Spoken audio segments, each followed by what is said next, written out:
I used to think that when a natural disaster like a hurricane or flood, something was coming, and we were told to flee, to evacuate, that those of us who were believers, that in certain situations it was okay for us to stay, that we didn't have to go, that God would protect us.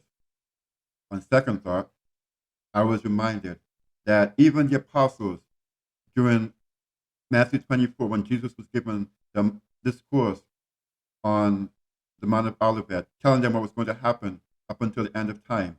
He told them, when you see Jerusalem surrounded with armies, and this took place in 66 AD, they were told to flee. It didn't say stay and the Lord protect you. It didn't say stay and just like Daniel, I will see you through. He told them to flee, right? So we need to understand, we need to be practical. We need, and when I say practical, I don't mean like how I've been told before that I need to be practical. But we need to understand that it's not always going to be a situation where the Lord has us as he did with Daniel and the three Hebrew boys. At times, he'll have us to flee to different locations, to go to different places. And more than likely, it's because he sees the need for the gospel to be spread in that location. Let me give you an example. Elijah, when the brook was dried up and the Lord told him to go to Zarephath, it's the Lord that we're talking about. Remember, my friends, it's the Lord that we're talking about. And he could miraculously supply water in that place.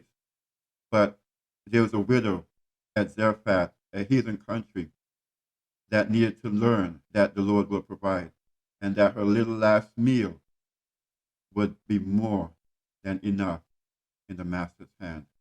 You see, sometimes when we are told these things, it is not just because we have to obey the laws of the land. We should, but the Lord has a higher plan for us. Because if you feel the prompting that you must go and you stay, you're in disobedience, not only to man, but ultimately to God.